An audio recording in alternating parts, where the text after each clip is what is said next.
ದಿನಾಂಕ 27/3/2025 ಕನಕಗಿರಿ ಬಿಜೆಪಿ ಮಂಡಳದ ವತಿಯಿಂದ ಸಂವಿಧಾನ ತಿದ್ದುಪಡಿ ಮಾಡಲಾಗುವುದು ಎಂದು ಅವಹೇಳನಕಾರಿ ಹೇಳಿಕೆಯನ್ನು ನೀಡಿದ ಕರ್ನಾಟಕ ರಾಜ್ಯದ ಉಪಮುಖ್ಯಮಂತ್ರಿಗಳಾದ ಶ್ರೀ ಡಿ.ಕೆ. ಶಿವಕುಮಾರ್ ಅವರ ಹೇಳಿಕೆಯನ್ನು ಖಂಡಿಸಿ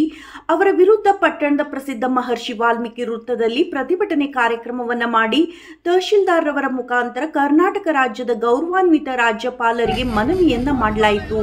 ಈ ಸಂದರ್ಭದಲ್ಲಿ ಕನಕಗಿರಿ ಮಂಡಳ ಅಧ್ಯಕ್ಷರಾದ ಸಣ್ಣ ಕನಕಪ್ಪ,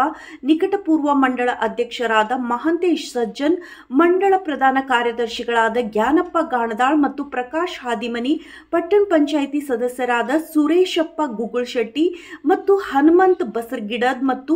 ಶೇಖಪ್ಪ ಪೂಜಾರ್, ಮುಖಂಡರಾದ ರಾಜಾ ಶರತ್ ಚಂದ್ರ ನಾಯಕ್ ಧಣಿ,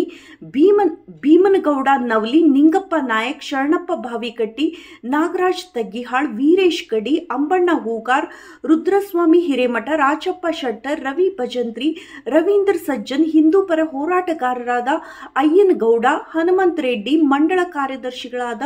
ಕನಕರಾಯ್ ಡ್ಯಾಗಿ, ನವಲಿ ಮಹಾಶಕ್ತಿ ಕೇಂದ್ರ ಅಧ್ಯಕ್ಷರಾದ ಶಿವಯ್ಯ ಸ್ವಾಮಿ ಹಿರೇಮಠ, ಚಿಕ್ಕ ಮಾದಿಮ್ನಾಳ ಮಹಾಶಕ್ತಿ ಕೇಂದ್ರ ಅಧ್ಯಕ್ಷರಾದ ಶಿವಾನಂದ ವಂಕಲಕುಂಟ, ಕನಕಗಿರಿ ಮಹಾಶಕ್ತಿ ಕೇಂದ್ರ ಅಧ್ಯಕ್ಷರಾದ ಶಿವಕುಮಾರ್ ಕೋರಿ, ಯುವ ಮೋರ್ಚಾ ಅಧ್ಯಕ್ಷರಾದ ವೆಂಕಟೇಶ್ ನಾಯಕ್, ಪ್ರಧಾನ ಕಾರ್ಯದರ್ಶಿಗಳಾದ ಪೃಥ್ವಿ ಮ್ಯಾಗೇರಿ ಮತ್ತು ವಿನಾಯಕ್ ಚಿತ್ರಕಿ, ಕಾರ್ಯದರ್ಶಿಗಳಾದ ವೆಂಕಟೇಶ್ ಪೂಜಾರ್, ಒಬಿಸಿ ಮೋರ್ಚಾ ಅಧ್ಯಕ್ಷರು ಹಾಗೂ ನೂತನ ಪಿಕಾರ್ಡ್ ಬ್ಯಾಂಕ್ ನಿರ್ದೇಶಕರಾದ ಹರೀಶ್ ಪೂಜಾರ್, ಎಸ್ಟಿ ಮೋರ್ಚಾ ಅಧ್ಯಕ್ಷರಾದ ಪಂಪನಗೌಡ ಆಕಳಕುಂಪಿ, ಪ್ರಧಾನ ಕಾರ್ಯದರ್ಶಿಗಳಾದ ಹನುಮೇಶ್ ನಾರಾಯಣಿ, ಕಾರ್ಯದರ್ಶಿಗಳಾದ ಸೋಮನಾಥ್, ಯುವ ಮುಖಂಡರಾದ ರುದ್ರಪ್ಪ, ದೇವರೆಡ್ಡಿ, ದೊಡ್ಡ ಬಸವ, ಮಂಜುನಾಥ್, ಸುರೇಶ್ ಕುರುಗೋಡು, ಉಮೇಶ್ ಮ್ಯಾಗಡೆ ಹಾಗೂ ಇನ್ನು ಅನೇಕರು ಉಪಸ್ಥಿತರಿದ್ದರು।